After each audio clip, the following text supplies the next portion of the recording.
નમસ્કાર દર્શક મિત્રો, તાપી જિલ્લાના સમાચારોથી અવગત કરાવતું સમય ક્રાંતિ ન્યૂઝ બુલેટિનમાં વિગતવાર સમાચારો નિહાળો.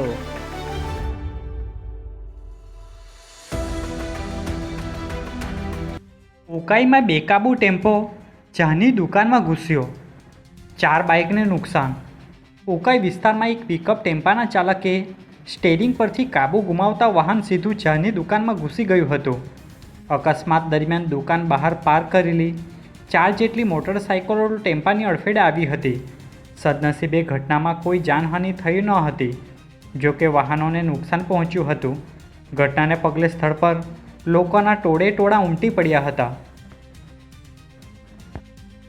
તાપીમાં ભારે પવનનો કહેર, નીલગિરીનું તોતિંગ વૃક્ષ ધરાશાયી, ચાની લારી દબાઈ, મહિલા ઈજાગ્રસ્ત. તાપી જિલ્લા સેવા સદનના પટાંગણ બહાર ભારે પવનના કારણે નીલગિરીનું તોતિંગ વૃક્ષ અચાનક ધરાશાયી થયું હતું. વૃક્ષ નીચે ચાની લારી ચલાવતી મહિલા ઈજાગ્રસ્ત થઈ હતી, જ્યારે એક બાઇકને પણ નુકસાન પહોંચ્યું હતું. ઘટનાને પગલે થોડા સમય માટે અફરાતફરીનો માહોલ સર્જાયો હતો. વૃક્ષ પડતા ગરીબ મહિલાની ચાની લારી પણ નષ્ટ થતાં તેની રોજીરોટી પર સંકટ ઊભું થયું છે. વ્યારાની નહેરમાંથી 9 દિવસ બાદ મળી ભવરસિંહ રાજપૂતની લાશ. પાણી કાઢ્યા પછી પોલીસે કર્યો કબજો. વ્યારાના મિશન નાકા નજીકથી પસાર થતી નહેરમાંથી આખરે 9 દિવસ બાદ ભવરસિંહ રાજપૂતની લાશ મળી આવી હતી. ગત રોજથી પોલીસ અને સ્થાનિક તંત્ર દ્વારા વોટર મૂકી નહેરનું પાણી બહાર કાઢવાની કામગીરી હાથ ધરવામાં આવી હતી. પાણીનું સ્તર ઘટતા નહેરના પુલ નીચે ભવરસિંહ રાજપૂતની લાશ મળી આવી હતી.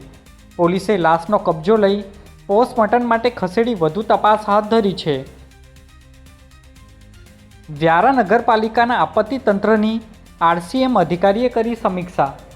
વ્યારા નગરપાલિકાની મુલાકાતે આરસીએમ કચેરીના નાયબ કાર્યપાલક ઇજનેર કેતન પટેલ દ્વારા મુલાકાત લઈ આપત્તિ વ્યવસ્થાપન તંત્ર, water treatment plant, water logging વિસ્તારો તેમજ શેલ્ટર હાઉસનું નિરીક્ષણ કર્યું હતું.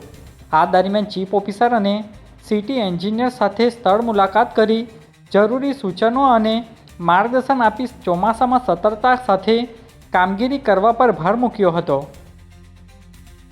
કુકરમુંડા પોલીસની કાર્યવાહી, સાયબર ફ્રોડના વોન્ટેડ આરોપીને બનાસકાંઠાથી ઝડપી પાડ્યો. કુકરમુંડા પોલીસે ઓનલાઈન સાયબર ફ્રોડના ગુનામાં છેલ્લા 1 વર્ષથી વોન્ટેડ આરોપી મુકેશભાઈ નેમાભાઈ માળીને બનાસકાંઠા જિલ્લામાંથી ઝડપી પાડ્યો છે. આરોપીએ ફરિયાદીને વિશ્વાસમાં લઈ અલગ ઓનલાઈન ટ્રાન્ઝેક્શન કરાવી ₹57,000થી વધુની છેતરપિંડી આચરી હોવાનું સામે આવ્યું હતું. આ કેસમાં હજુ 3 જેટલા અન્ય આરોપીઓને પોલીસ દ્વારા વોન્ટેડ જાહેર કરી તેમની શોધખોળ હાથ ધરવામાં આવી છે.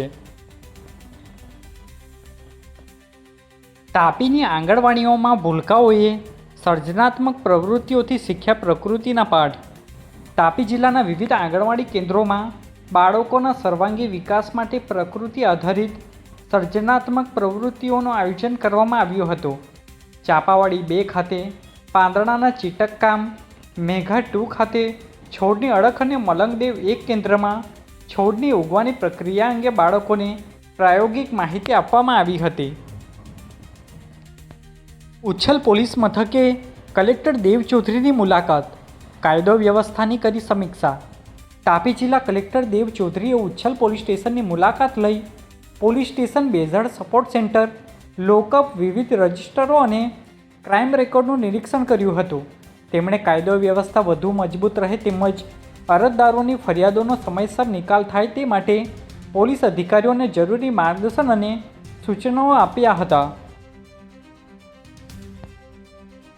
વાલોડ કણજોરની આશ્રમ શાળામાં ટ્રાફિક અને સાયબર જાગૃતિ સેમિનાર યોજાયો. વાલોડ તાલુકાના કણજોડ ગામની વંશલી આશ્રમ શાળામાં તાપી પોલીસ દ્વારા ટ્રાફિક, સાયબર ક્રાઇમ અને મહિલા સુરક્ષા અંગે જાગૃતિ સેમિનાર યોજાયો હતો. પોલીસ અધિકારીઓએ વિદ્યાર્થીઓને માર્ગદર્શન આપી સુરક્ષા સંબંધિત માહિતી આપી હતી તેમજ જાગૃતિ પેમ્પલેટનું વિતરણ કર્યું હતું. આજે બુલેટિનમાં બસ આટલું જ. અને સમય ક્રાંતિ ન્યૂઝ ચેનલને લાઇક, શેર, કોમેન્ટ્સ અને સબસ્ક્રાઇબ અવશ્ય કરી લેશો, જેથી કરી તમને તાપી જિલ્લાના સમાચારોની અપડેટ મળતી રહે. અને મને રજા આપશો. આભાર. જય હિન્દ, જય ભારત.